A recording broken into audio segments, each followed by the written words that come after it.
So, hello, and how are you? Me? Well, since we've last met, I've varnished or lacquered the body many times and sanded it back many times.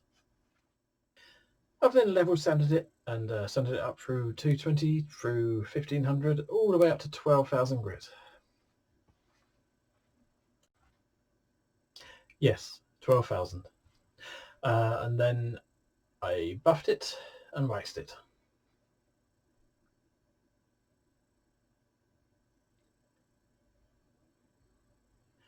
I then decided to coat the fretboard in epoxy, which in hindsight was a terrible idea.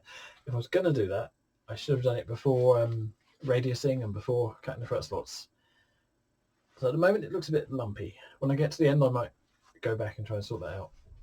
The back of the neck seemed to have all the voids sorted out already in the epoxy, so in the OSB.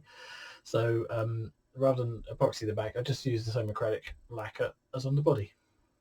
Using some garden twine and a very long ruler, and also the template to help with alignment, I worked out what the centre line was and how best to align the neck to the body. I then bolted it in place. Following that, I created a nut shelf.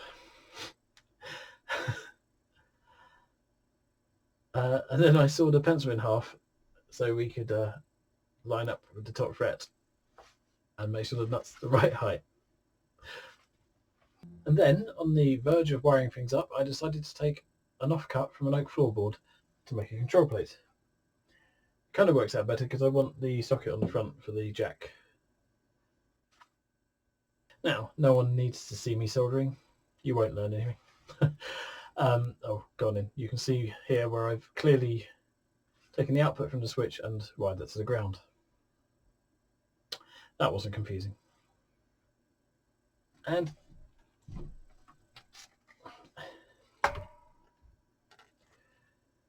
here we are.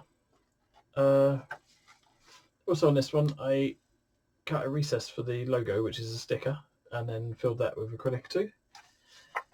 And we're ready to put strings on to see if it completely falls apart.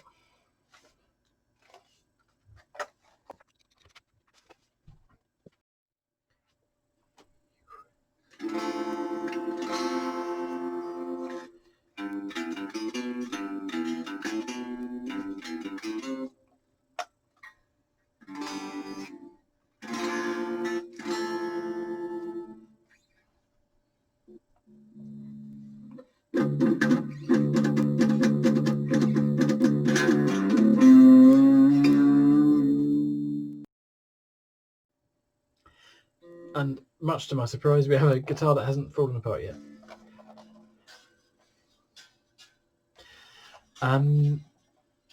Yeah, the nut needs sorting out, needs a setup, but I'll do that and then maybe do some proper sounds of this. Goodbye. Hi, how are you?